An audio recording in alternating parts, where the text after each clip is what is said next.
everyone, welcome back to the kitchen. Today I have a quick and easy and delicious fish dinner option for you.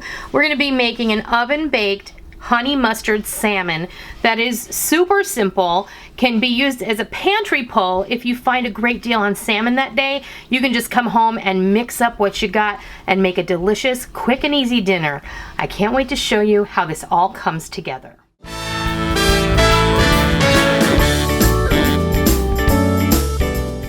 We're going to get started making our baked honey mustard salmon.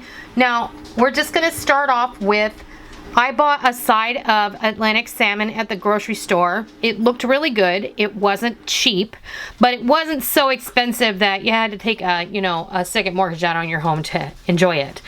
We do enjoy salmon from time to time, and this was just one of those moments when we saw it, it looked good, the price was right, and now here we are.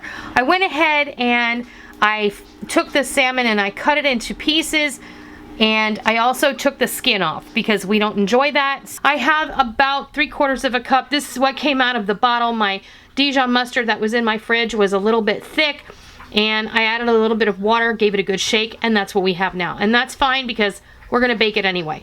About 1/2 cup to 3/4 of a cup, depending on what your preference is, and you're good to go. I also have 1/4 of a cup of honey, your choice. I sprayed the bowl with a little bit of cooking spray first for, easy get out.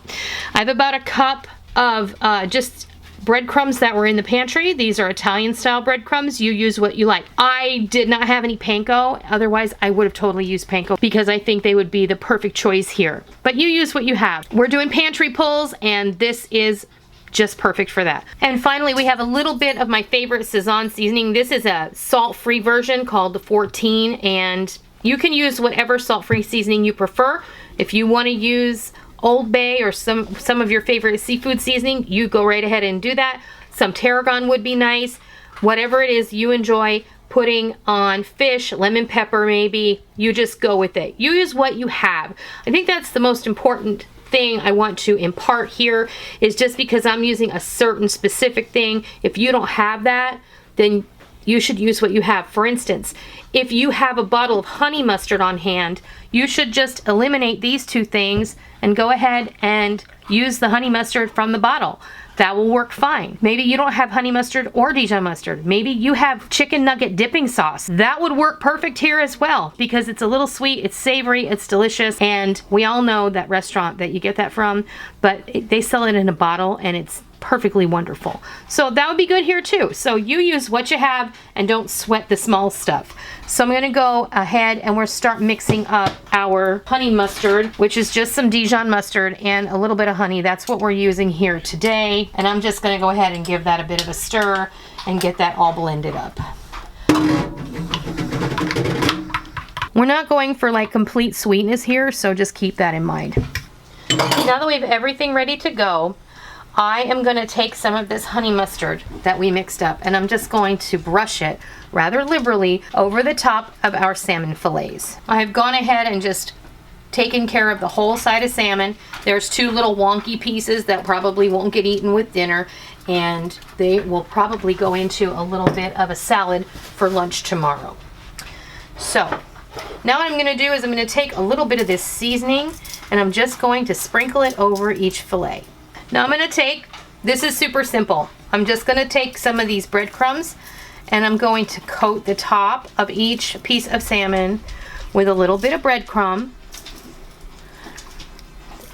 This is super simple and like maybe counterintuitive, but you don't have to mix your breadcrumb with anything. I'll show you why, because in just a second we're going to give this a little bit of help so that it gets nice and brown. We want these to be a nice lovely finish for our salmon. And I probably didn't even use 1/2 cup of this breadcrumb. If you're on keto and you want to do something similar to this, then just grind up a bag of pork rinds and use those in place of the breadcrumb. Now, to finish everything off, before we pop this in a 350-degree oven, I'm going to take my coconut oil cooking spray or whatever cooking spray you have on hand and just gently squirt the top liberally of each fillet. You don't want to do it, like you don't want to go at it like gangbusters, otherwise you'll blow those those breadcrumbs right off the top. That's not the goal here. The goal here is to give this a nice even coating of oil, but a thin one nonetheless, so that the breadcrumbs will brown and get nice and crispy as the salmon cooks in the oven. We're not really adding a whole lot here. It's going to add nice flavor. It's also going to aid in the cooking process. So these go in a 350-degree oven for about 20 to 25 minutes or until the salmon is flaky and falling apart. So I'll be back when these are ready to serve and I'll show you what they look like. Our salmon has finished baking. It was in the oven for just about 20 minutes and I went and I checked it. You can see I broke this fillet in half. It's nice and flaky and it's ready to go. I can't wait to eat dinner. Well, since you're standing there, do you want to just taste that? If I have to. What do you think? That's delicious. Yeah? It really is, Awesome. yeah. Well, I'm going to go ahead and plate this and I'll be back and I'll show you what it looks like. Well, there you have it. Our oven-baked honey mustard salmon all ready to go. I'm serving this tonight with some oven-roasted asparagus spears. I have made a video of that several years back. I will leave a link down below and in an iCard for you if you are interested in learning how I did that. That's the only way I make asparagus. It's super simple and delicious. My family loves it, and once you bake asparagus in the oven like this, you'll never make it another way again, I promise. I took some of the extra honey mustard that we mixed together and I've just served it on the side. If someone wants to like dip their fork full of salmon into it or maybe pour it over the top, that's entirely up to them. It's kind of like a quick sauce and it's super easy, and why waste it? So that's how you make a delicious oven-baked honey mustard salmon with really hardly any effort at all. I hope you give it a try and I hope you love it. And until next time, I'll see ya.